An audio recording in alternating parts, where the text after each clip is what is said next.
For centuries, our land, Pakistan, which was carved out of subcontinent back in 1947 through great efforts and sacrifices by the Muslims of the subcontinent under the great leadership of Quaid-e-Azam Muhammad Ali Jinnah, the founder of Pakistan.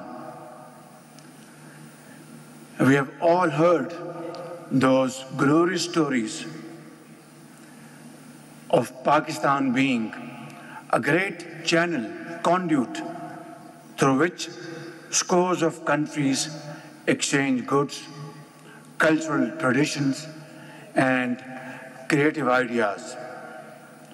From the ancient Silk Route to today's Belt and Road Initiative, our region has always been a conduit and a channel of great opportunities. Today, shifting global geopolitical dynamics and the growing dominance of economic priorities have breathed new life into the ancient corridor, transforming it from a relic of the past into a strategic necessity for our bright future. Excellencies, our geography links the warm waters of the Arabian Sea and the Persian Gulf, traversing the majestic Karakoram and Himalayan range and flowing through the timeless Indus Valley. We are at the confluence of China, the Eurasian land bridge, and the Middle East, a unique tri-junction of economic corridors connecting China, Central Asia, and the broader Middle East.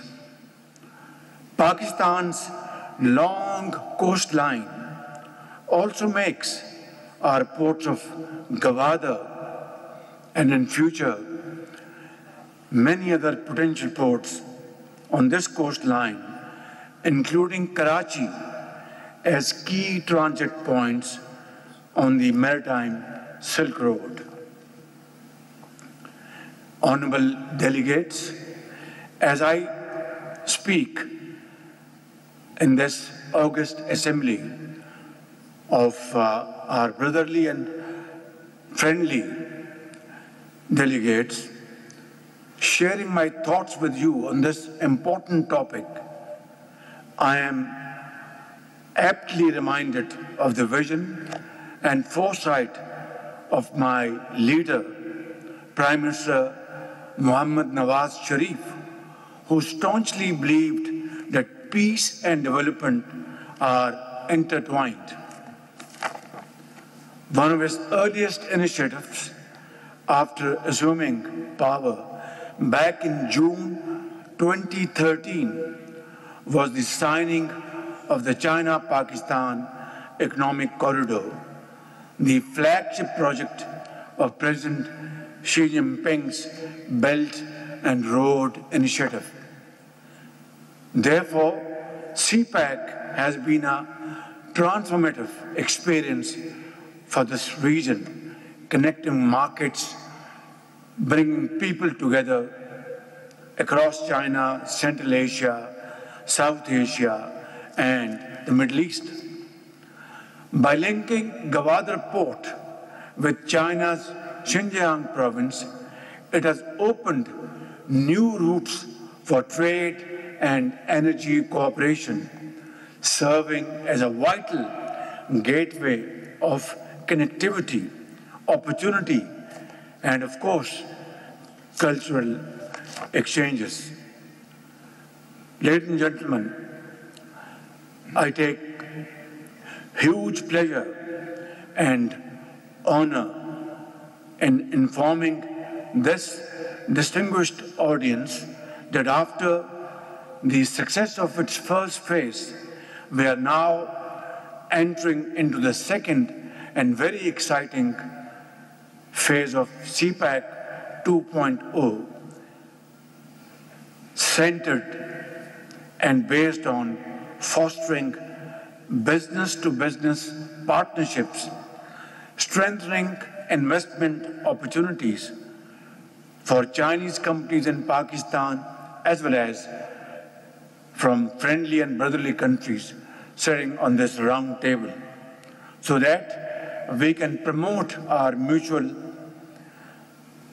targets in peace and prosperity. Ladies and gentlemen, we are also working on a number of rail connectivity projects like the Trans-Afghan Railways and the Islamabad-Tehran-Istanbul connectivity. And I have already discussed this project with my very dear brother, President Tayyip Erdogan, and my very dear brother, President Masoud Pezeshkian of Turkey and Iran, respectively. And this opportunity is a great opportunity to revolutionize cross-border trade and connectivity. Also, ladies and gentlemen, enhanced air links to Central Asian countries, along with frameworks such as the TIR Convention and international road transport mechanisms, would really bring a great quantum jump in our trade, our joint venture investments, projects, and of course, people-to-people contacts, which will go a long way in bringing our countries together like never before. Ladies and gentlemen, I am confident that these mega projects would synergize the economic strengths of regional countries and usher in a new era of enhanced trade, economic cooperation, and energy collaboration in the region and, of course, beyond. Excellencies, in today's digital age, connectivity is not just limited to roads, railways, and air links.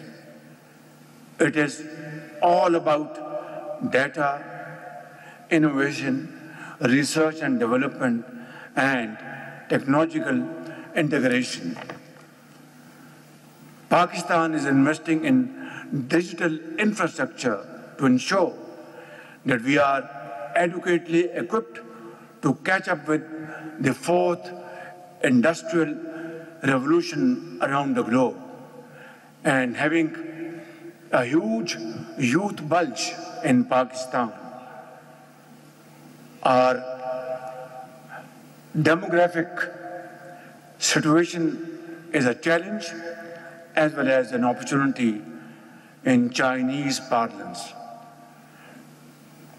60% of our population spans between 15 years to 30 years. So it's a huge challenge and also brings a huge opportunity.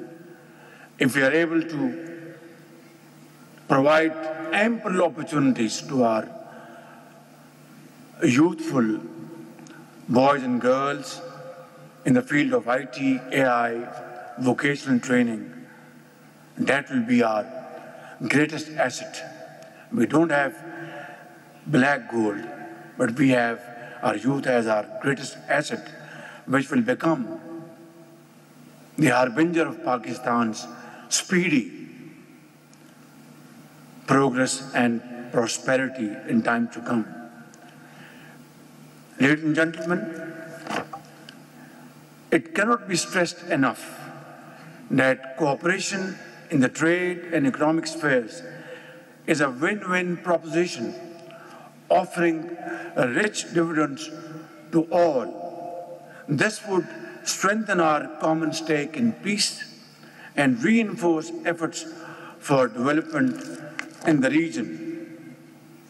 In conclusion, let me mention in all humility, but with fullest certainty at my command, that together we would sow the seed of cooperation so that we may harvest the fruits of development and prosperity for our people and the region beyond.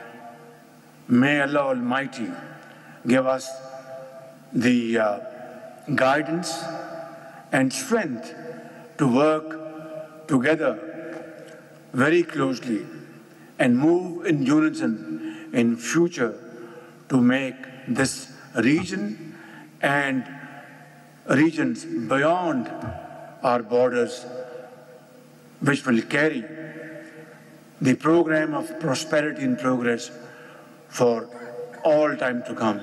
Thank you very much. God bless us.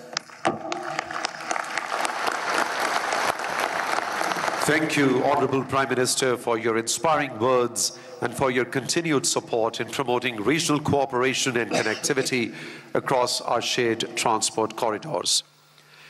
Excellencies, distinguished guests, ladies and gentlemen, as we conclude now, there is going to be a group picture to commemorate this successful conference. May I request all ministers and heads of delegations and development partners to please join the Honorable Prime Minister and the Honorable Minister of Communications for a group picture.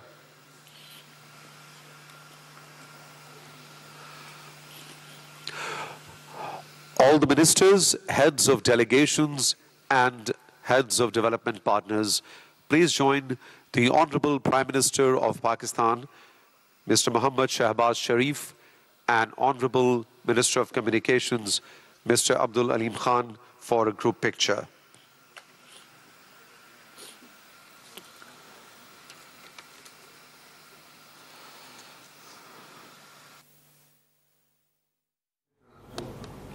Regional transport ministers conference 2025 वज़ीर-ए-आज़म खिताब कर रहे थे। अब group photo हो रही है। वज़ीर-ए-आज़म कहते हैं इलाकाई रवाबित में इजाफे से मुआशी और तिजारती शोबे में इनकलाब आएगा।